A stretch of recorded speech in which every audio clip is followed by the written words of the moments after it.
Hello guys, welcome to Architecture Talk Tank with Sarah Colata. Today I'm really excited because I've got Tracy OShaughnessy with me. She's from Texas and she's an expert on sales and branding and helping firms generally grow their business. And well, first of all, actually, the reason why we're gathering here today is because we're promoting this amazing event that we both are a part of, which is the Architecture Success Forum, which is happening. Let me just tell you exactly, 21st to the 25th of September. So it's next week, guys. Coming fast. And I'm very excited. I'm moderating one of the panels, and also Tracy is actually speaking at the forum. And she's got a very, very interesting topic to share with you guys. The topic is the super sexy secret sales weapon that you might be overlooking in your architecture practice. And you know, it's like this word sales is always like kind of makes us all cringe, doesn't it? And so I'm really excited to have that moment with Tracy and talk a little bit about what sales for architects really is. But before we get into it, Tracy, introduce yourself properly. Tell us about your practice and what you're doing and your background so we get to know you a bit better. And then let's jump into the conversation on sales. Sounds great.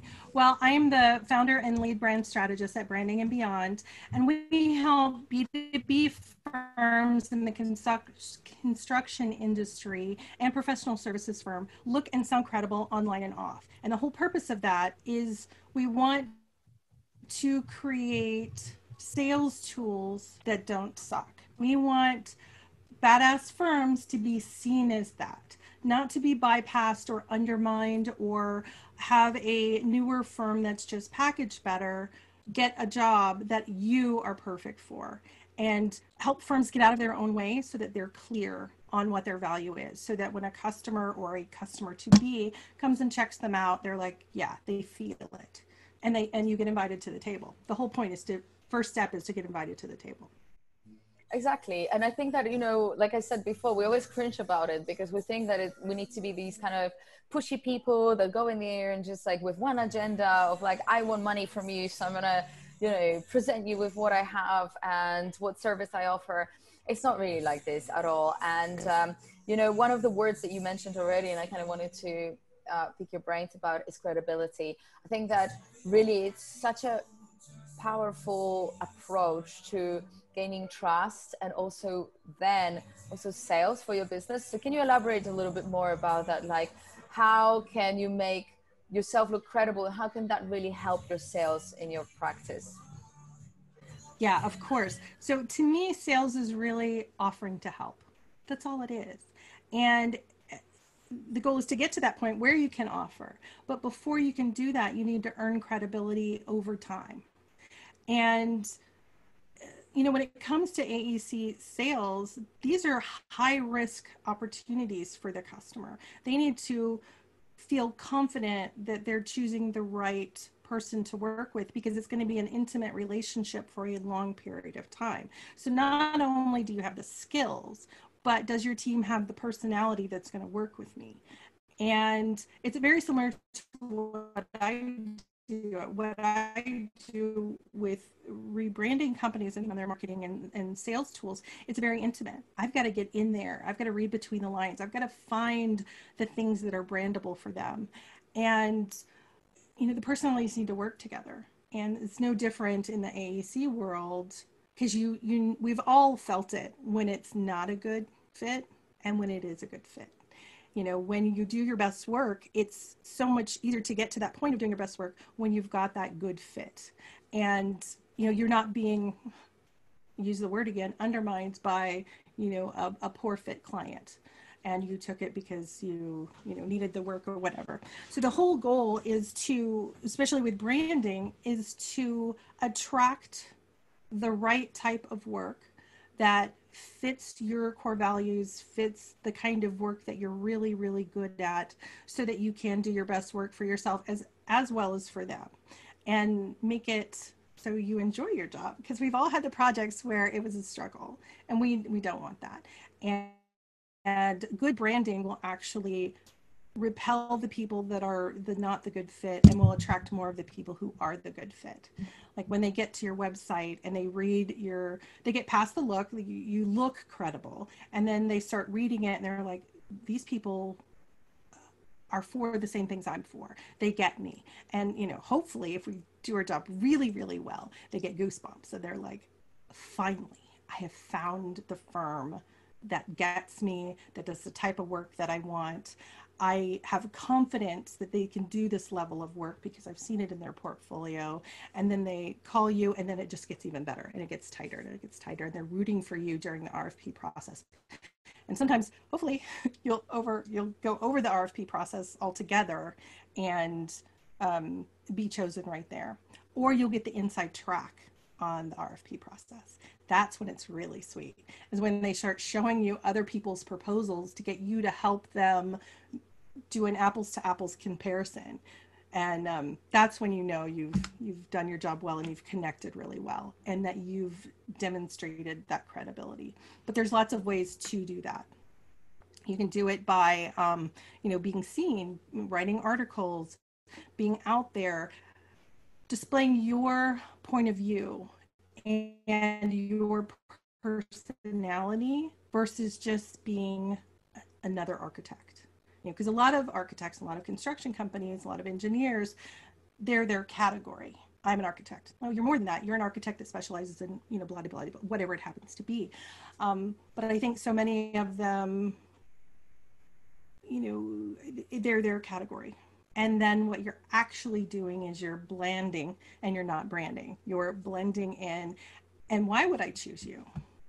I mean, having an answer to why you is really tough.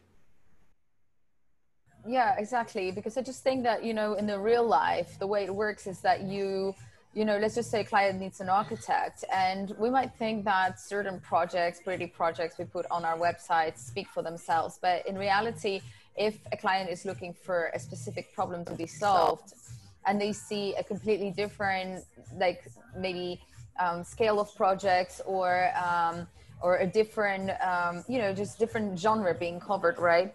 They will immediately make a decision that you're not right for them. But even though you may have different projects in your portfolio, if you do communicate, like, for example, the approach of how you approach projects, and the client gets to understand that, like, it would, that this approach could be something that would really work with him individually, because like you mentioned before, it's like, it's a decision to make, a serious decision. It's a commitment to one another for quite a long period of time. And the more you get into it, the harder it is to change as well, because then how do you bring a new person that will understand the same concepts and want to follow up with the idea that was developed by a different architect if things go wrong?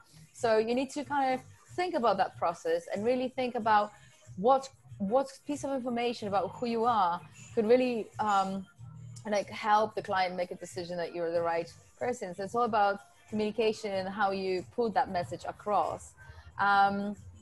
And you know, it's really interesting because you are obviously an expert in, exactly. So you're How do you solve the problem? I think we've got a little bit of a delay. Exactly, yeah. Sorry, can you repeat that again? I'm just going to cut it out because it went crazy, the voice. That's why I edit things later, you know. Oh, it's all, editing is a beautiful, beautiful thing. Totally.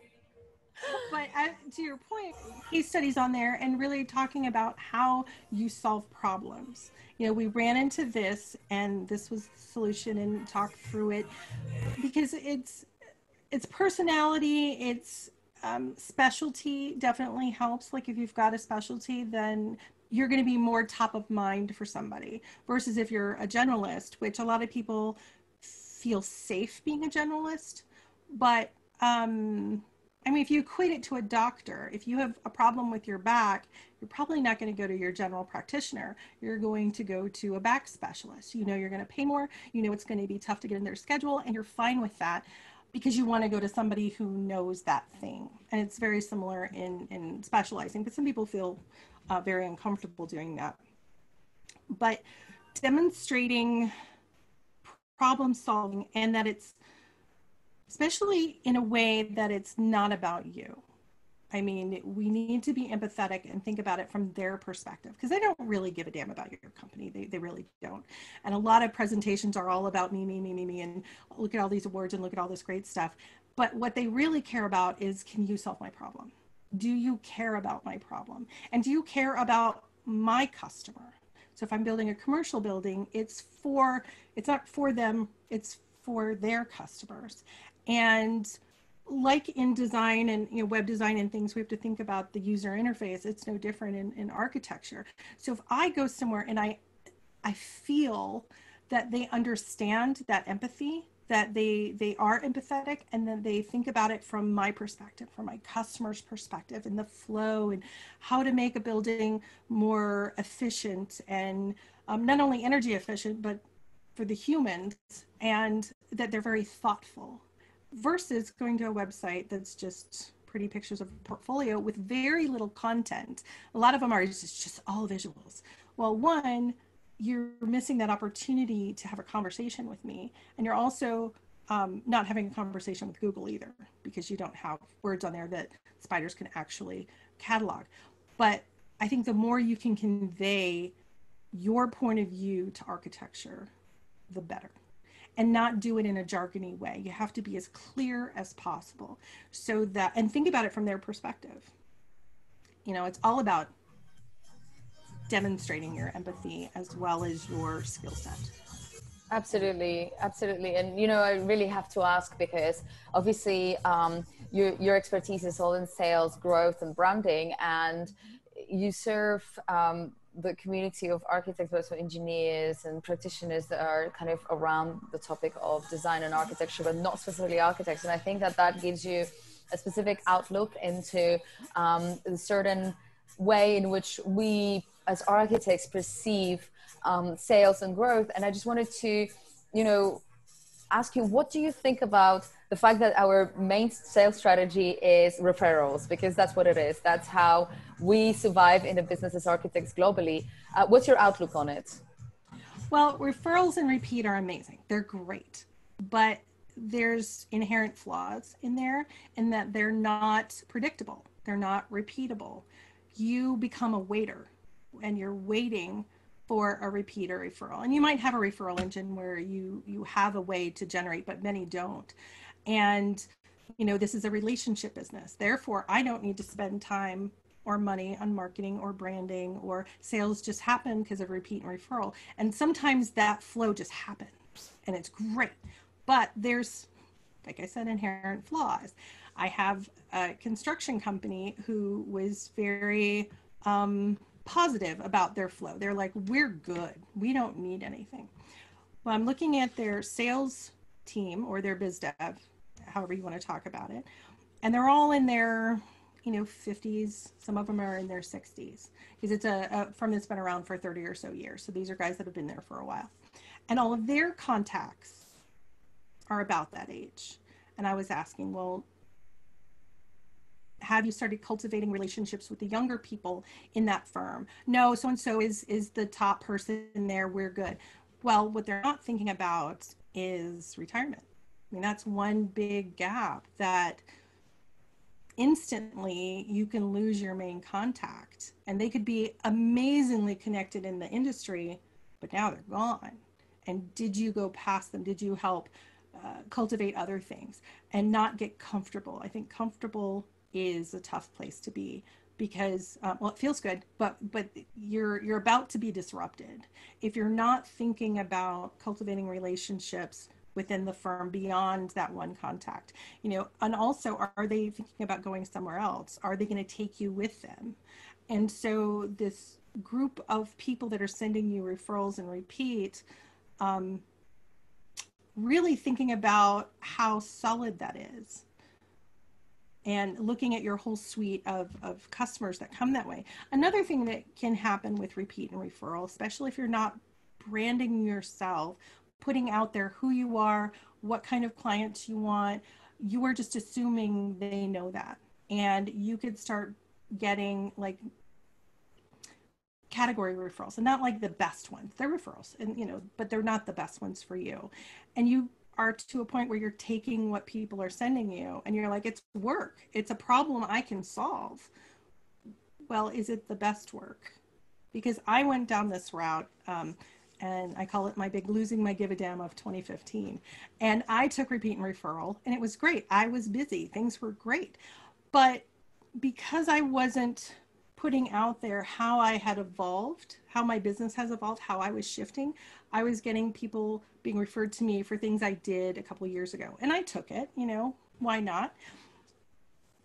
Well, over time, I started getting more work that way that was weighing me down in a place that I didn't really want to do. I've kind of evolved and pivoted a little bit, but I took it because I felt like I needed to, because they had a problem I could solve and they had a budget. And sometimes the budget was really good, but it wasn't the best work for me. And sometimes it wasn't the best type of client.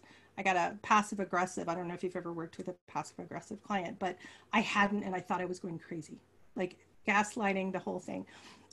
And I realized I don't want to do this anymore. I hate my job. I hate this. I don't want to do this anymore. I want to go get, you know, a traditional job. And I thought about it and I realized I had done this to myself because I wasn't out there branding who I was. I was branding everybody else, but not who I was and what I was good at and the types of work that I wanted to do and the types of clients I wanted to take. And also I didn't have a list of what I was no longer going to put up with. I had damaged my creativity, because that's what I sell. I sell creativity and strategy and that thought process. And I was damaging that by being burdened down with clients that weren't ideal for me. And once I realized that, and once I made a list, and this is how I came to AEC, I looked at all of my clients. I was like, who am I excited to answer the phone when I see their caller idea? And I'm like, oh, you know, and what is it about those people? What is the characteristics of that project and of that person? And what is the characteristic of the others that I really enjoy? And it was, you know, the AEC community, because they're very skilled, they value skill. You know, where had a lot of high tech and they didn't necessarily value skill. You were an order taker. And I don't like that feeling of being an order taker. I want to be part of the conversation. And once I changed that and I fired all of the bad clients, which is scary. And I mean, that's terrifying to do, but I have never felt more free and aligning my business with the people I love working with. And I write my content, you know, my website is built that way that when they show up, they feel that I am a viable candidate to invite the table, if not to hire me directly. I mean, and it really goes to sales. I mean, it does. I was undermining my sales process completely. And I don't know how many people bypassed me just by going to my website and I hadn't touched it. You know, I was like, I have repeat referral. I'm fine. I wasn't fine. I didn't realize what all was bypassing me and what I was attracting that I didn't want. And I was doing it to myself. Yeah. Wow, it's really just such a beautiful story, Tracy. And, you know, I had goosebumps when I was listening to it. It's incredible how we get caught up with this, serving everything and everyone that comes our way because we think that's what business is about. And I think that specifically people in service where, you know, you are picking up a client or two per year and you walk with them for such a long, you kind of sign up for such a long journey. And at the beginning we panic, we want to get, you know, to the best projects, or we get these opportunities and we get kind of excited about the idea of what we could be doing with this opportunity or that opportunity, but it very much matters who you work with and who that person is that gives you the job. And it's making these drastic changes that you just described is a really brave, but I can imagine that once you go through that threshold, it's also incredibly rewarding. And thank you for sharing that, because honestly, I hope that I'll definitely remember that story for myself, but also like, I think that people can really reevaluate the way they do business and who they're serving, because one of the reasons why I didn't want to do design at some point was because of my clients. You know, they were saving on everything, and it was just like, you know, I mean, I'm coming here with so much knowledge and experience, and you're buying a sofa for more than you're you know, you're trying to budget in. Should I give you this 2,000 more or less? It's like 2,000, like your sofa is 20,000. Like, exactly. And it's valuing that skill, because architects bring so much to the table. They can see the big picture of the whole project. They understand the building codes. They understand the human interaction with a space. They understand all these things. And to accidentally become a commodity because of the way you are presenting yourself, and you're only focused on repeat and referral, and you're not focused on all those new people to town or people that are hiring from another state. And the only way they can find you and or judge you is that first step is by your website and what you put out on your digital footprint. And not only is tightening this up and getting it right good for sales, it's good for your team, because nothing feels, you don't feel more supported than when your principal is willing to say no to something that isn't right, and they're willing to protect your creativity by doing the work to figure out who the firm really is and what are your goodies. Why do people come back for repeat and referral? Because repeat and referral is evidence that you have something that is brandable. You've just got to find it, polish it up, wrap words around it, wrap visuals around it, create that brand personality for your firm, and apply that to all of your marketing and sales and everything you put out, so that when people come to you, you're not just an architect. You're an architect that does these things really well and has this point of view and is this whatever. And so it's good for customers to feel, it's good for employees to feel connected, and it's also good for attracting the right employees. Because do I want to just work for an architect firm, or do I want to work for an architect firm that I know I'm going to have, someone's going to have my back, and they're going to be pulling in the right projects, and they're willing to say no. Willing to say no is a tough thing. It's tough, but the more you have developed who you are and what value you provide for whom, the more you're going to be attracting more of those, which is just this wonderful cycle versus the vicious cycle. It's the good one. And it makes me excited when companies they see the value in doing that work. And you only really have to do that once, and then just have it grow with you and ebb with you as you merge or acquire or you pivot or whatever. It just goes with you. Where a lot of people feel like, I've got a logo, I'm fine. We're branded. And I'm like, no, that's just an identifier of your company. It's not your brand. And having a brand is a filtration system. Is this going to this trade show or doing this thing or putting an ad here going to be good for us? Is it on brand? You'll actually know the answer to that, and it'll be a filtration system for, should we hire this person? Do they fit with our core values and what our point of view is? Yes or no? And so it can be really, really powerful if you do the work. Absolutely. So once you obviously explaining all these things, I just one question kind of mingled is, what strategies, like, maybe bullet point them or just talk about them a little bit more general, but like what directions should people think about? What should they do in order to move past referrals and actually create a more like cohesive strategy for sales? But when you're evaluating what you have now, you do it through the lens of, because branding can be really overwhelming. It can be, it's a very misused, misunderstood word. But basically, are you clear? Are you saying the right thing to the right people? Are you doing it consistently all over? That your digital footprint is tight? And do you look and sound credible? Now, that is going to get you a really long way. But then further strategy is to really look at what type of work you really want, what type of client is best for you. Like in the perfect worlds, what would you love to attract? Do you have clients like this now? What is it about them? Dig into that. What is it about the project and or the way they work and communicate that has your team doing their best work? Like y'all are both just bouncing off of each other, creating the best, and everybody is enjoying it. There's going to be ebbs and flows in every project, but in general, and really identifying what it is about that person. Now, what can you do to attract more people like that? And it's the people as well as industry. I mean, it's a mix of things.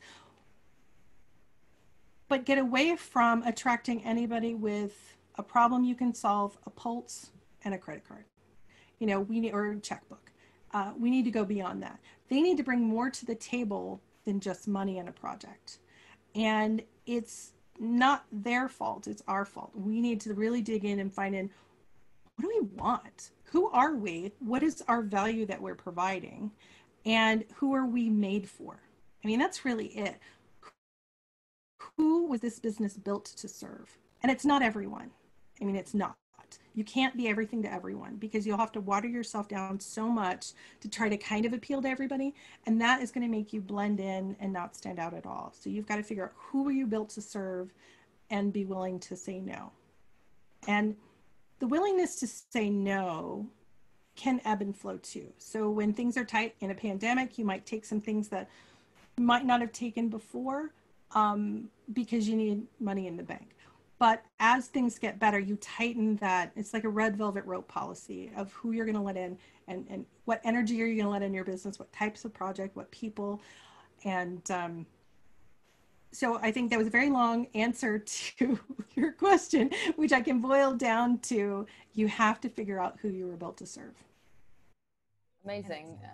And you know, it's really, when you think about sales and sales strategies, I think people very rarely think that this exact answer that you gave right now is the core thing. People think, oh, I should be emailing, cold calling, this, but all of that is like actions you take out of maybe desperation and tactics, exactly.